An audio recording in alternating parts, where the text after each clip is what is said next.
Good morning to you, wherever you may be in the world today. Alan Clements here from Santa Monica, California, United States of America, April 17th, 2021. I hope this finds you well, in spirit, in dignity. From my heart to yours, thank you for tuning in, participating today. Today's sharing the 17th in a series based on my new book, which I just got a copy, I'm proud to say. Bought it from Amazon, Extinction, X-rated. I hope you can get a copy. And if you do, just a little hint, although it's in the prologue, everything that you feel and think, to state the obvious, is a reflection of your own mind. And the whole book, 270 pages, was written as a reflection of my own inner mandala, my war with samsara, my battle with good and evil. It's not a story outside, although there is that element as a device. You have to excuse me today. I've been a little bit pressured, but I'm here. Thank you for tuning in. Back to the topic. In times of crisis, like when isn't there a crisis? But really, when there's a real crisis, where do you go? And in my life right now, I'm in, there's multiple issues. We all have our issues and crises. Burma weighs heavily on my heart, as I know many of you.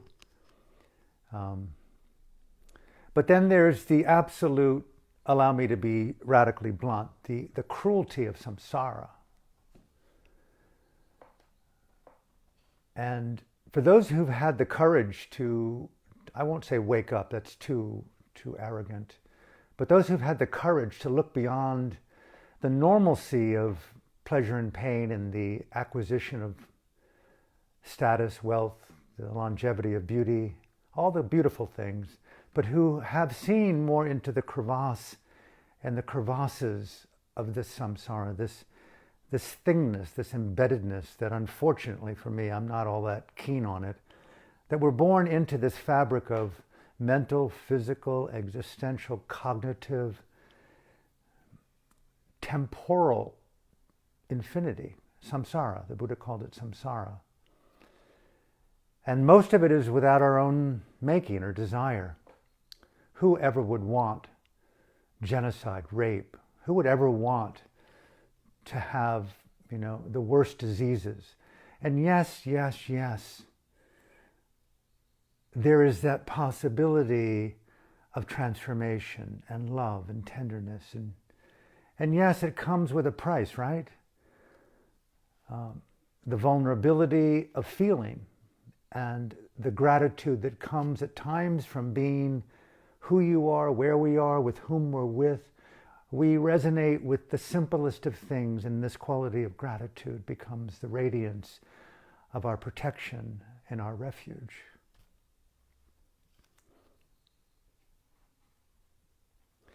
And with it, for me, often comes tears. I'm not sure why. I don't know about where they come from. And yes, there's something very pure and natural and cleansing, right? And you have to embrace that too. And that too, I've learned in my Dhamma life, meditation for me has not been a journey of happiness, but inclusivity, and that too. And equally, high fidelity, very, architectonic, a kind of combination of an architecture and an auditory wisdom, an intelligent wisdom that knows boundary. Although boundaries are radically porous, God and the devil meet there, and wherever you feel you've got your villa, the next thing you know, it's burned to the ground and overcomes everything you ever thought that you could trust. Welcome to samsara, right? So it's a very cruel environment. And if you don't believe that, just simply check the news and look around at the various, television broadcasts that are incessant and social media scrolls. Look at the horror, the pain, the crying. I remember when I was a young man, one of the things that first touched me really in soul and heart and conscience and in that kind of, wow, there's a deeper identity to your life, Alan, than all the various things that you've done so far in career and education and intimacy and love and building, letting go, traveling, all the things that are human. But there's a deeper impulse, right, that we live by, that deeper entelechy, they call it.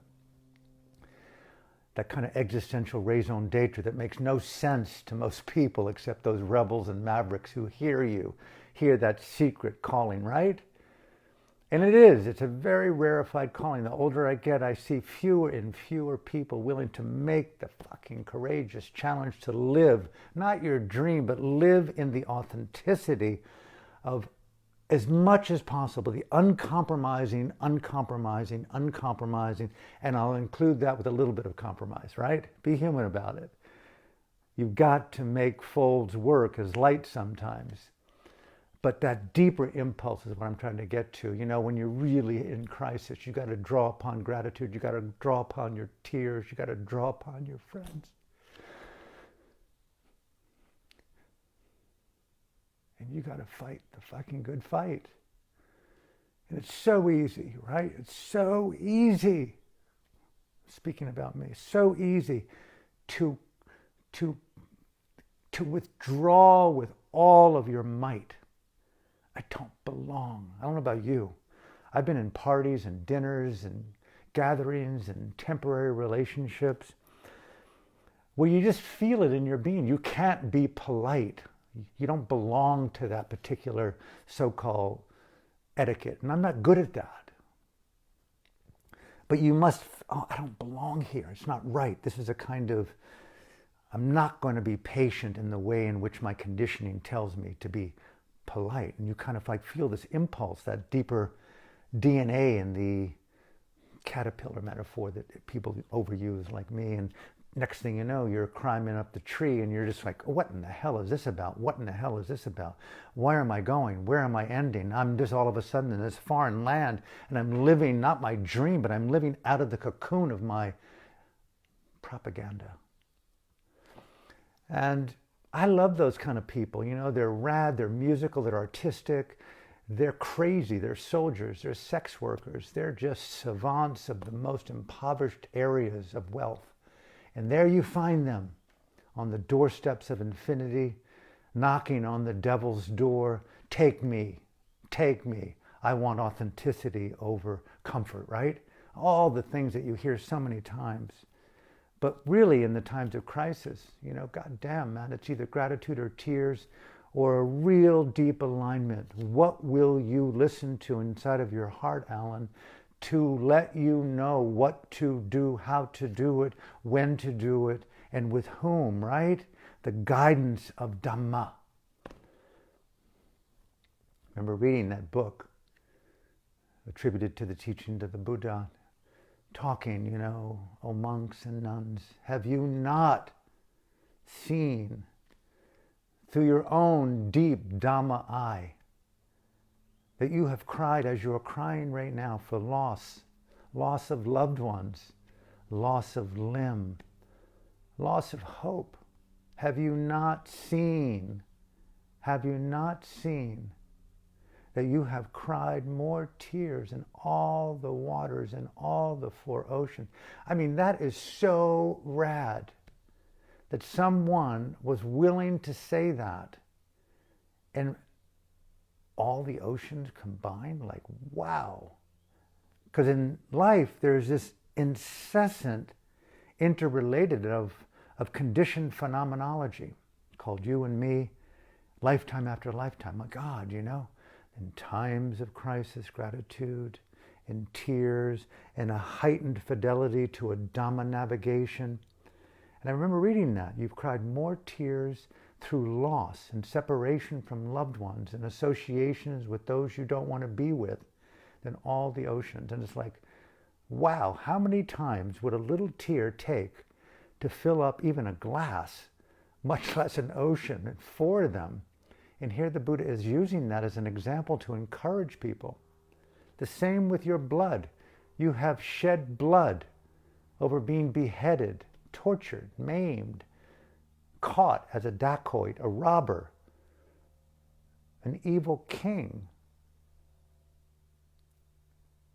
Than all the four great oceans. And I remember reading those and just even feeling those. It's like, samsara is radically cruel.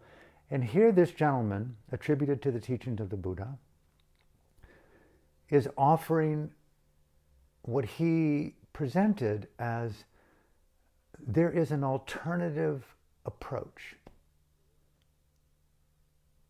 to those tears and to that blood. The extraction of participation in the propaganda of delusion.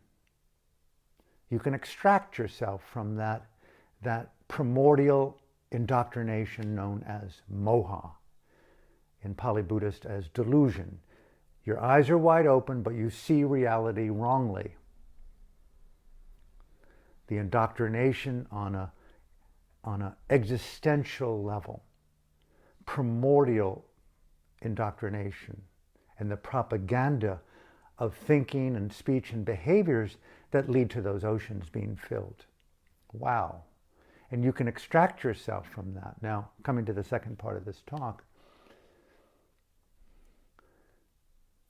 yesterday was the 5th anniversary of the passing of the late Venerable Sayadaw U Pandita of Myanmar and Burma. I was particularly blessed to have been in good company with this very renowned bhikkhu who passed away at 95. That means he would have been 100 years old yesterday. And this is where, in times of crisis, gratitude and tears, and every now and again, and I know many of you know because you are deeply engaged in Dhamma in your own way, you meet that rare man or woman, or man and woman, or woman and man, lay woman, lay man, nun, monk. Lots of special relationship, but not quite as special as what we call, and as you know, the Kalyanamitta. I'm so fond of that concept because it speaks to the hyper wisdom ubuntufication, using the South African word with the Pali word, the deep integral relationship of an individual, a Kalyanamitta, a being, a teacher, a guide, navigating the samsaric waters with you, dedicated to freedom rather than collusion, truth rather than complicity, honesty rather than just sweet talk, willing to tell you harsh truth in a beautiful way that you may not like. Rare indeed to have someone covering your heart, not just your back. Someone who's helping you to extract the arrow of delusion in the samsaric world that we live. Rare individual that walks along with you on this Four Noble Truth Eightfold Path. I was blessed. I've had a number of blessed men and women, and my last great Kalyanamitta was the Venerable Sayadaw U Pandita, and I did spend a few minutes, if I may. I would say undoubtedly the most important, impactful human relationship I've ever had. Yes, right in there with mom and dad. But this was a no holes barred, straight up, authentic, in radiant contour, defined by freedom. We're going to hang so long as you can hang in that treasured area where the mutuality of honesty and truth and the co-shaping of consciousness in Dhamma to release from oneself progressively through your own mindful effort these primordial, indoctrinated states of mind called Lobha Dosa Moha. Wow, wow, wow. A technician of human consciousness in context, willing to help you navigate the treachery of the samsaric world with its incredible smoke and mirrors and propaganda and indoctrination and cruelties and unexpected crises, to the point where an entire country of 54 million people are undergoing a horror called unremitting terrorism by an armed forces. A footnote in history, Rwanda, a genocide, 850,000 people in a short period of time, shot, killed, butchered, macheted. The Holocaust, not a mere footnote in human history. You can never put 20 million deaths, 11 million systematically exterminated as a footnote. But my God, immeasurable, impossible to feel the statistics. A world in crisis, gratitude and tears. So the Dhamma response is what I'm trying to point to here. That's personally what I'm dealing with right now, is what is a Dhamma response to crisis versus a conventional, practical, and how much do you integrate the Dhamma intuitive response to a critical issue? And how much do you, all of a sudden at this stage of life, believe, buy into the more conventional approaches to the so-called resolution of the issue, the crises, whether it be emotional, psychological, existential, physical, or all four interrelated. And U Pandita was a real pragmatic Kalyanamitta. As much as he empowered the Dhammic cure, he equally respected the power of nutrient, eating specific food as medicinal and as sacred, drinking, and how you ingested that tea or liquid as infinitely more important, but equally important to the quality of the tea, sipping with Dhamma, reverence to the awakening of freedom in every sip. I mean, he meticulous presence with the Dhamma cure. And I so loved someone who not only encouraged classical practice and classical training, classical recitation and memory and studying, pariyatti, but another dimension, which I'll just finish with this, the other dimension, which is really the occupying presence for me the last several years, is more of the immediacy of the transformational intelligence as a non-postponed, I want to use Dhamma as deep interiorization and a remarkable high fidelity for the experiential reality of that Dhamma that's been interiorized. It's like, obviously, there's no substitute for thinking about food as being preferable than eating. There's no substitute for proper nutrient than the idea of eating nutritious food. There is no substitute for the necessity of water and bathing, and you can't think about water and bathing and have that as a substitute. So the direct experience versus the idea, the ideation versus the intimate experientiality of something. And this is where a lot of meditators get caught in the propaganda of practice and training, and they get I called it for years, they get incarcerated, if not imprisoned, in postural apartheid. They prefer a posture, the bodily posture, as a preferred practice of Dhamma. And they often project a preferred location for that posture to practice the Dhamma. And yes, there's all kinds of elegant castles and occasionally the outdoor nature if you've got everything protected.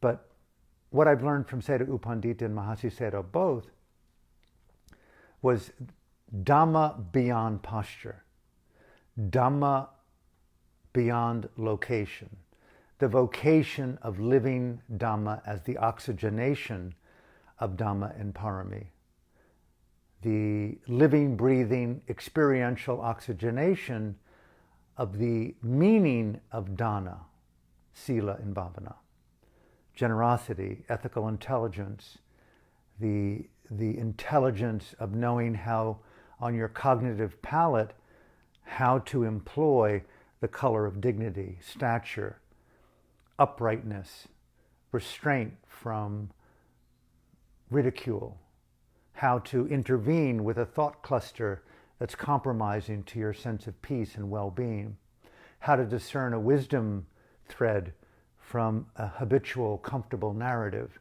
those discerning qualities of the deep experiential engagement of the Dhamma as an interiority. I am willing to see that my body has a physical body, a mental body, an existential body, but the Dhamma anatomy. What are the organs of my Dhamma, my 10 paramis, my 3 trainings of dana, sila, bhavana? What is the heartbeat? Spiritual intelligence, mindful intelligence, the skillfulness to understand the 3 avenues of expression, thought, speech, and action, right? And knowing how to intermingle with those expressions, those innate expressions of consciousness and body, how to bring wisdom, discernment, choice-making, dedication. I mean, if only we had the skill, right, to bring high radiance metta to the forefront of our presence.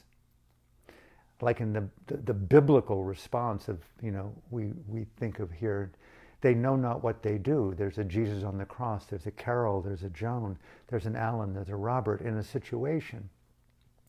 A simple thing, someone's, not driving properly, and we have a bit of moment of,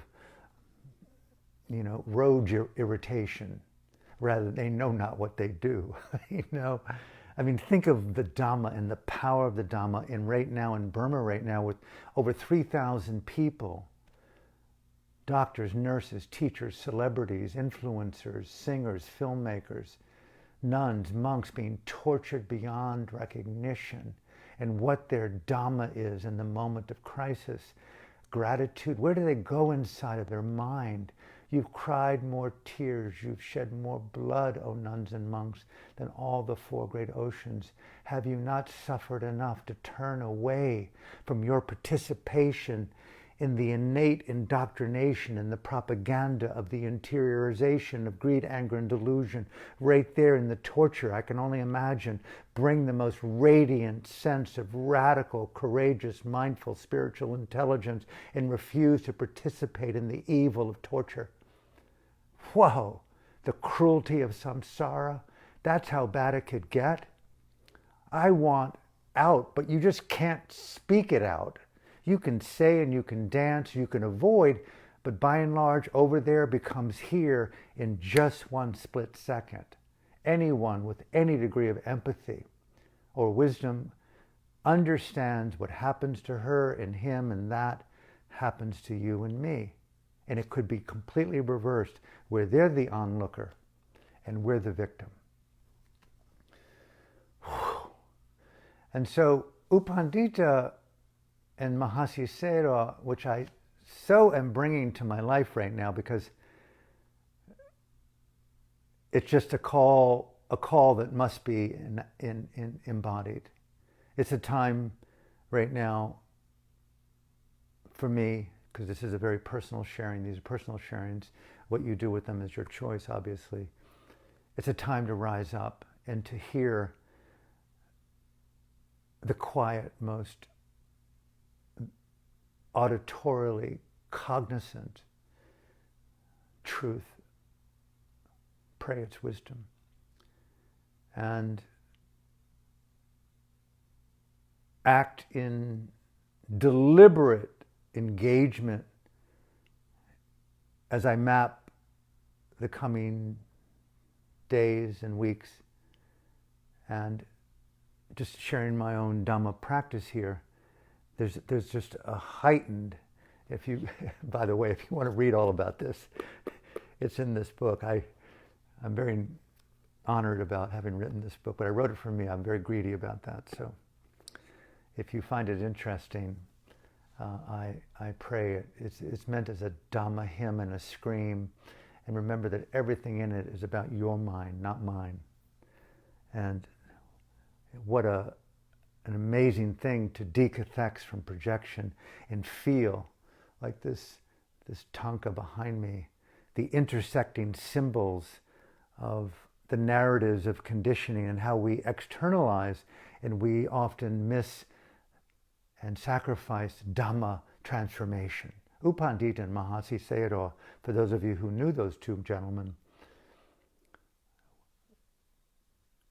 radically present with seemingly the highest radiance of an uncompromising engagement to unconventional engagement with presence. Every moment seize upon it with samvega, that heightened sense of Dhamma urgency that wants to turn this thing, this crisis, into the most life-giving, heart-expanding, transformational, liberating moment. Breathe it in like an oxygen that allows you to continue to oxygenate and animate. And what will you do with the fullness of a breath? What will you do with the fullness of your Dhamma? Act your paramis. Who will you love? Who will you shower metta on? Who will you show karuna and give compassion?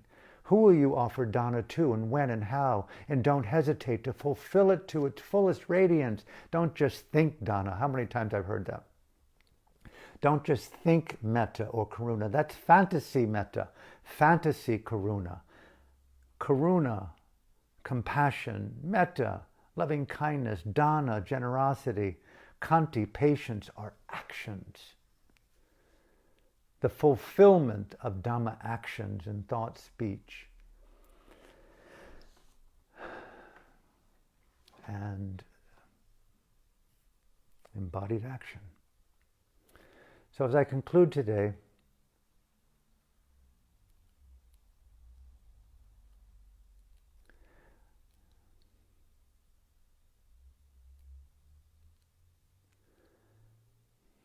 equally paying reverence to my Kalyanamitta, the late Venerable Mahasi Sayadaw and the late Venerable Sayadaw U Pandita.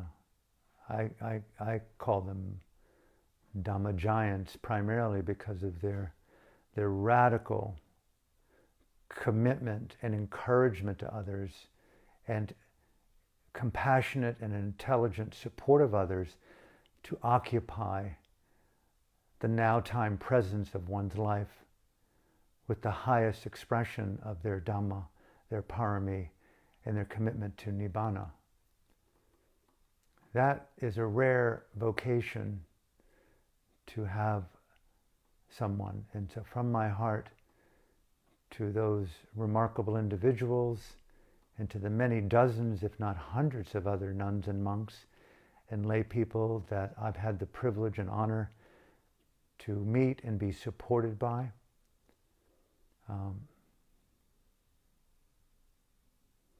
From my heart to yours, thank you for the gift of your patience, your wisdom, your love. And I'm deeply honored to continue this journey with the best of my heart. So, thank you. I'll see you tomorrow.